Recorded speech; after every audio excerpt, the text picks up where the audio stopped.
গোৱালপাৰা জিলাৰ মাটিয়া ৰাজচক্ৰৰ অন্তৰ্গত বালাপাৰা সিংৰামাৰী অঞ্চলত এটা জলাশয় পাৰত ৰাইজে শনিবাৰে সাব্যস্ত কৰে প্ৰতিবাদ।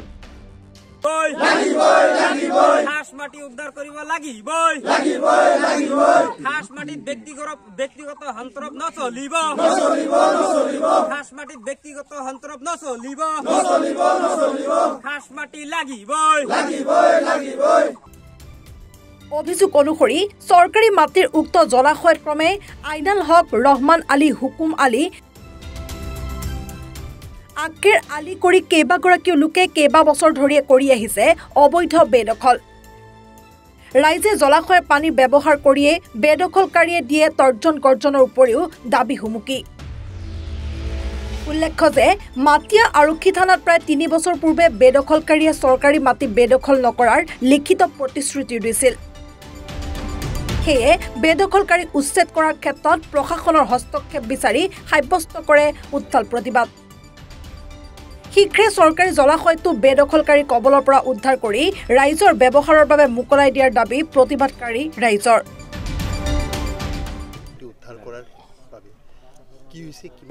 তাৰমানে আমাৰ এইটো মাটিয়া চাৰ্কলৰ অন্তৰ্গত বালাপাৰা ৰাজগাঁৱত এইটো জলাতন মাটি হয়।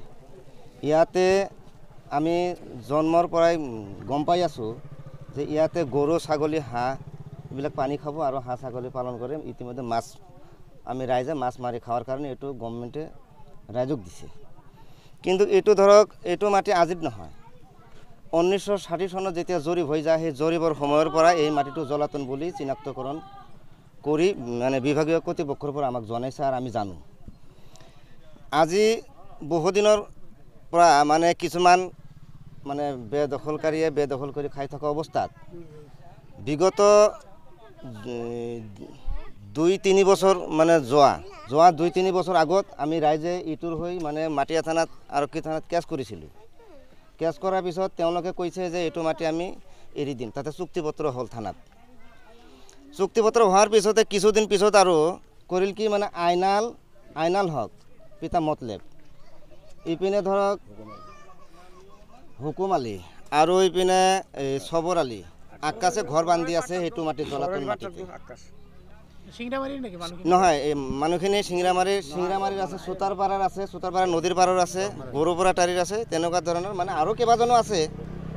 কিন্তু ৰহমান তেখেতে মানে ধৰক চুতাৰপাৰা মাজাৰগাঁও হাই মাদ্ৰাছাৰ চকীদাৰ হয়, তেখেতেও মানে বেদখল কৰি খাই আছে।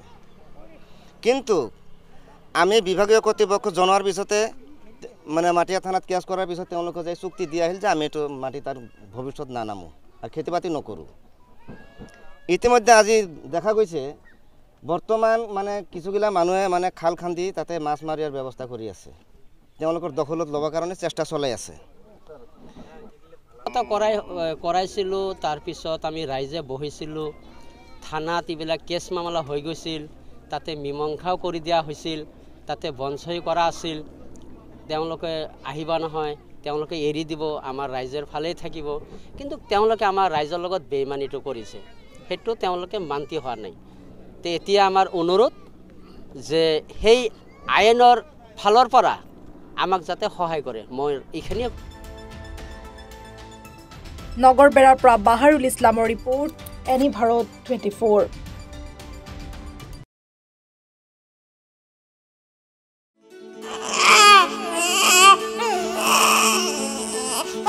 অভিনন্দন, আপোনাৰ এজনী ছোৱালী জন্ম হৈছে।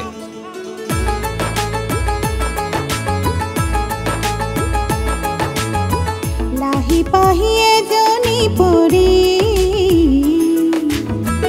আহিলে ঘৰখন